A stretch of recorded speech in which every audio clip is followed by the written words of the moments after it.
Agora que já demos aqui os nossos recados iniciais, né, vamos entrar aqui no tema, que é bem profundo, tá, pessoal? Vocês vão ver aqui que existem vários grupos insurgentes, inclusive, que tem intersecção, né, profunda aí com a máfia italiana, né? Quando nós falamos em máfia italiana, precisamos dividir em três, né, que no caso é a Camorra, a 'Ndrangheta e a Cosa Nostra, né? Geralmente só se lembra da Cosa Nostra. Mas são 4 sindicatos criminosos na Itália, um deles ainda não tem nem nome, né? Falando só que é a máfia de Foggia. Cada um tem uma área de atuação. Não vamos destrinchar aqui a política interna deles, isso é tema para uma live específica só sobre isso. Mas aqui vamos dar o contexto inicial, né, dessa atuação geopolítica da máfia. Basicamente, Mussolini chega ao poder na Itália, apoiado pela Cosa Nostra, tá, pessoal?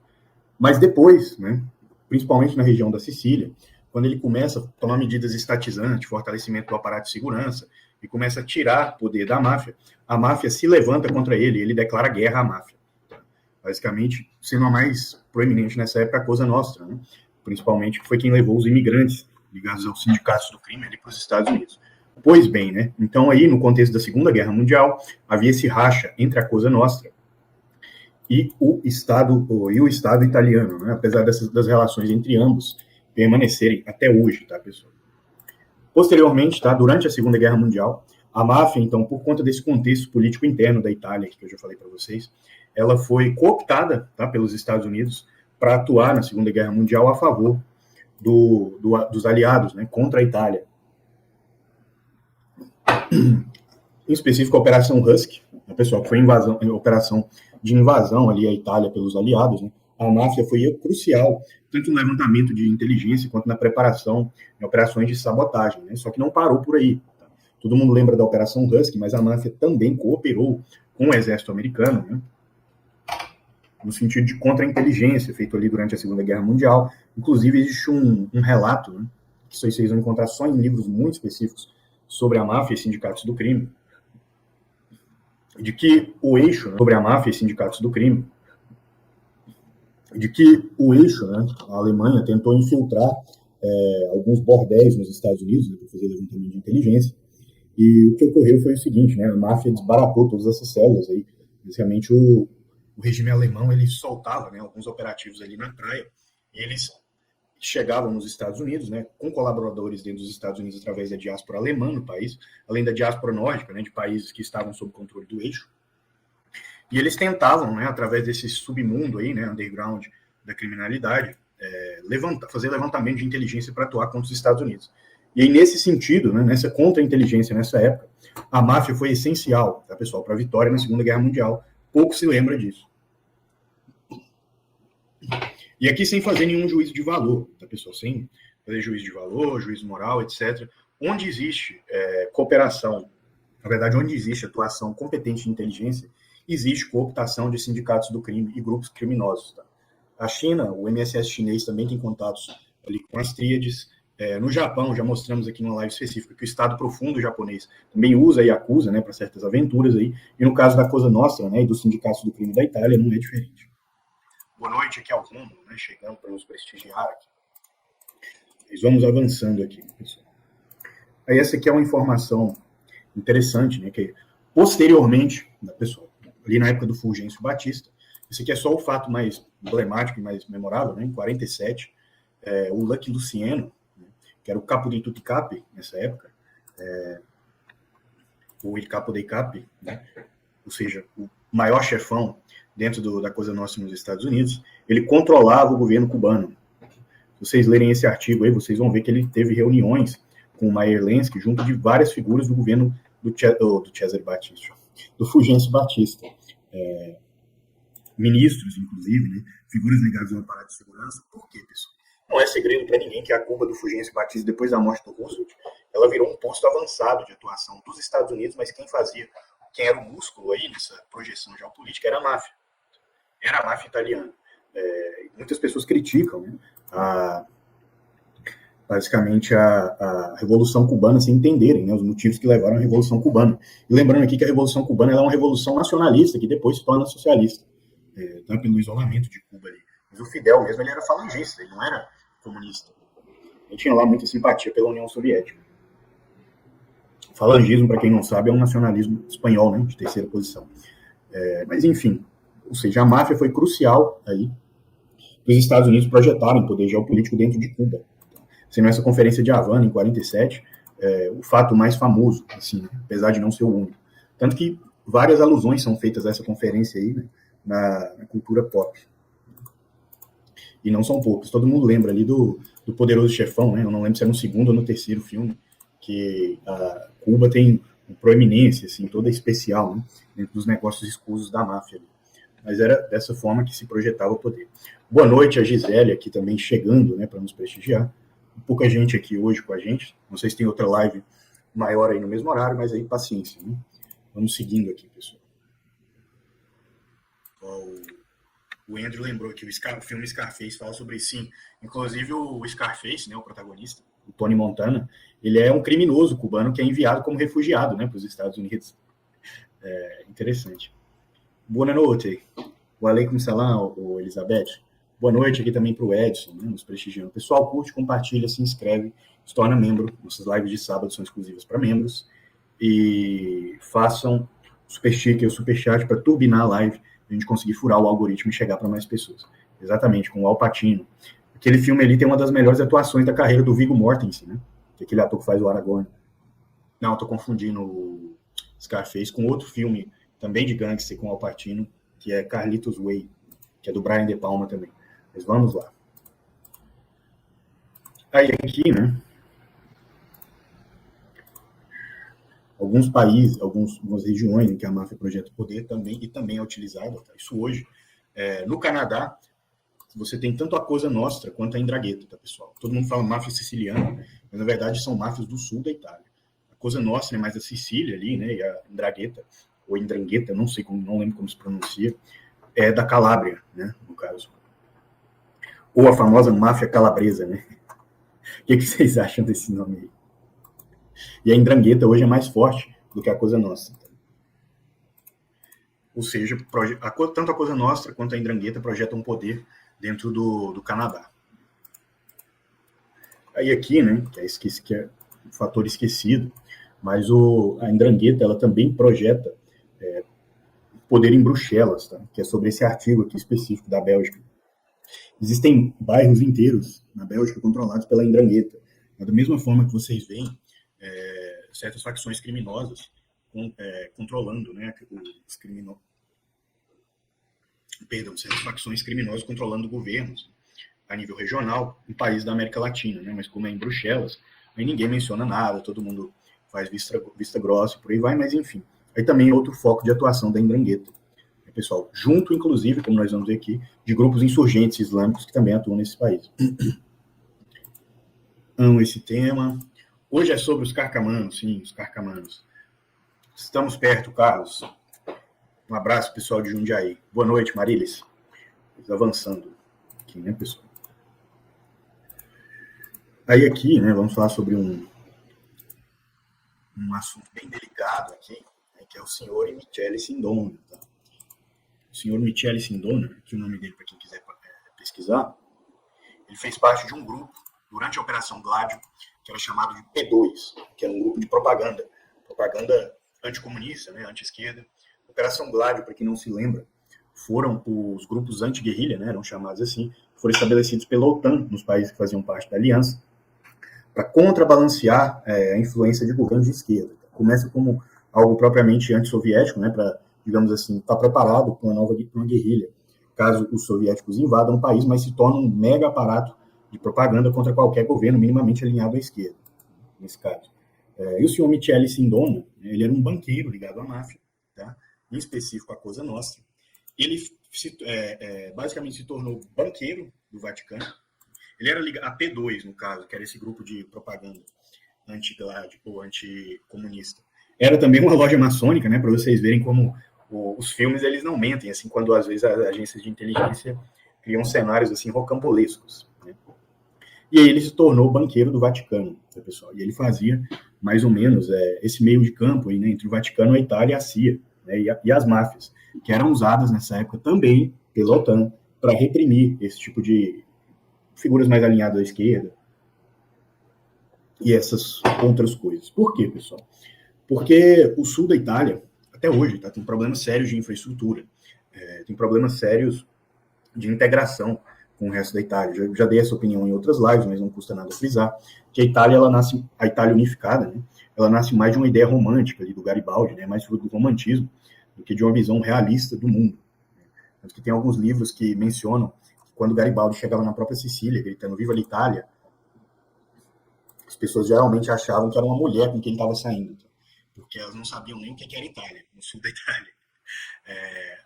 Enfim, qualquer forma, né, foi importante essa conexão entre a Cosa Nostra, através do senhor Michele Sindona, da Gladio, da AISE, né, que é a agência de inteligência italiana, e da CIA, exatamente para criar todo esse mega aparato aí e usar a máfia ali como músculo para repreender figuras de maior alinhamento à esquerda, tá, nessa época da Operação Gladio. Então aí se entende, né? É que uma atuação mais recente, né, pessoal, para vocês verem que esses contatos não foram perdidos e que tudo se mantém. Né? Isso aqui é uma notícia recente, tá, do ano passado.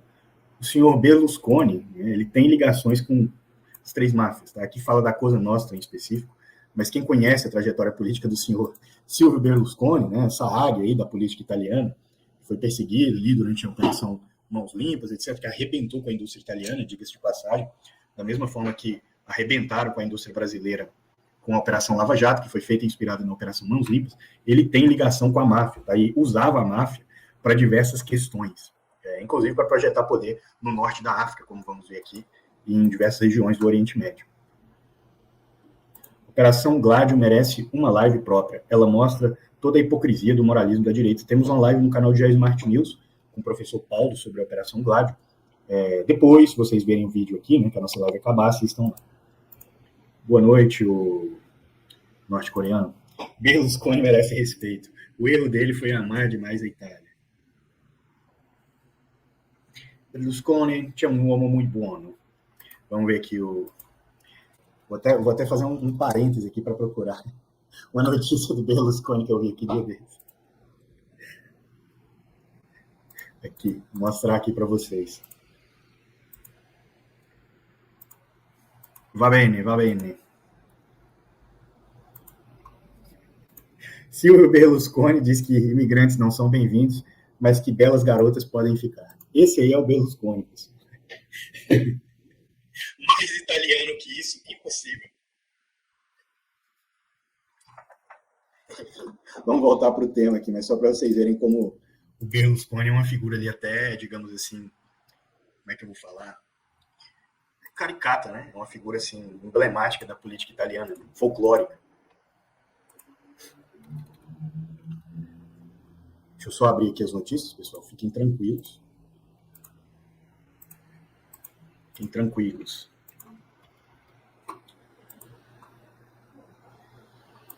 Meu liberal favorito era a mistura de Silvio Santos, bicheiro, poderoso chefão. Berlusconi era capito di capi. Eu consigo ler em italiano, mas meu italiano é péssimo, pessoal. Vou parar de brincar aqui, senão o pessoal depois vai ficar pegando no meu pé. Se parar para pensar que Berlusconi foi o premier mais longevo da Itália neste século até agora, é um fato bem significativo. Sim, exatamente. Gosto ou não, ele conseguiu costurar muito bem todos esses interesses, né, dentro do Estado italiano. Berlusconi é o Bolsonaro que deu certo. Berlusconi, um homem que escorria amor. Vamos lá, né, pessoal? Aí aqui, já essa notícia é de 2007, tá, pessoal?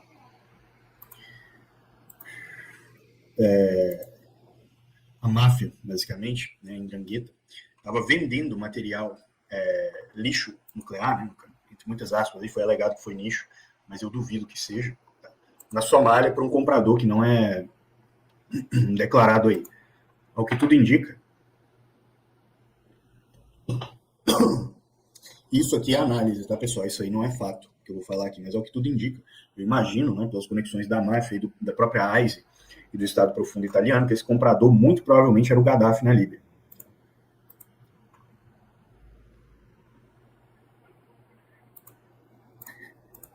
Ele era tão doido que é capaz de que ele era amigo do Castor de Andrade. Acho que é bem por aí, sim, por aí mesmo. Vamos aqui a mais uma notícia. Pessoal, deixa eu só ver esse aqui. Essa aqui é a notícia de 2008, tá, pessoal? E, novamente, a máfia italiana, né, vendendo armas ilegalmente para quem? A Líbia, né, do senhor Muammar Gaddafi. Para quem não se lembra, o governo italiano também financiou, né, na verdade o Gaddafi financiou algumas campanhas na Europa, né, dentre elas de figuras na Itália e na França. E a agência de inteligência italiana, que tem uma agenda própria, tá, pessoal? Talvez, nessa época, dentro de todos os países da OTAN, a Itália fosse o mais independente, né? E o que projetasse poder de forma mais independente, tinha essa ligação com o Gaddafi. E a agência de inteligência italiana usava o regime do Gaddafi, ou usava a máfia para passar armas ilegalmente para o Gaddafi. Aí aqui, né? Espera aí que esse aqui, eu vou ter que dar um remove paywall aqui, que só não façam isso, tá? Apaguem os sites. O nosso canal aqui ele é contra a pirataria.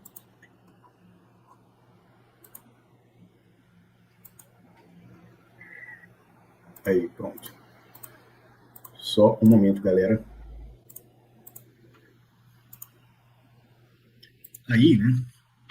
A máfia italiana, né, isso aí depois da guerra na Síria, pessoal, 2016 já, a máfia italiana estava vendendo armas para o ISIS, tá, para o Estado Islâmico, né, na Líbia, e recebendo em troca artefatos de arte roubados. E de onde vocês acham que esses artefatos de arte roubados iam parar? Isso aqui não menciona no artigo, mas isso aqui eu consigo dizer. Na França e na Inglaterra, pessoal. Basicamente, a França e a Inglaterra, historicamente, são os maiores compradores de arte da África, né, como nesse caso aí, o do Oriente Médio, e de artefatos históricos roubados. E lembrando aqui, pessoal, que o Estado italiano ele está dentro da Líbia até hoje. Tá? A Itália, junto da Turquia e do Catar, apoia ali a coalizão do GNU, né, que é a coalizão do parlamento líbio contra o Khalifa Haftar, né, do LNA, que é apoiado pela Rússia e pela Rússia, pela França e pelos Emirados Árabes Unidos, apesar de recentemente a França estar tomando algumas rasteiras aí de todos os lados.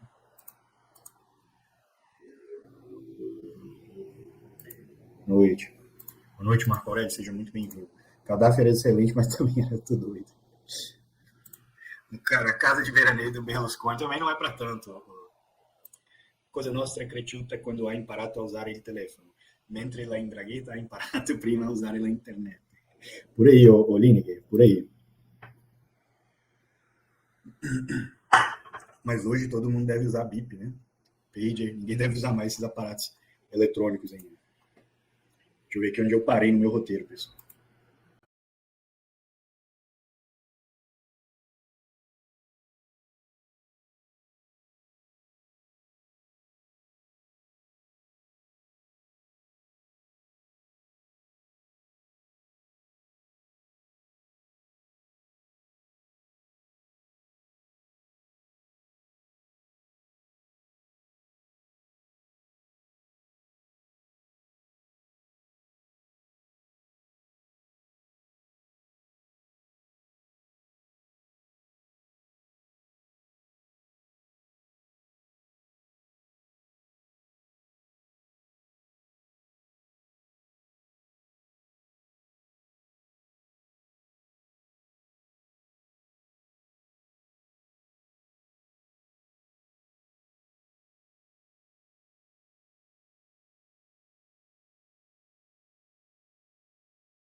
Mas vamos lá, pessoal, deixem um comentário ao fim do vídeo, na seção de comentários, para turbinar. E amanhã voltamos. Forte abraço e até a próxima.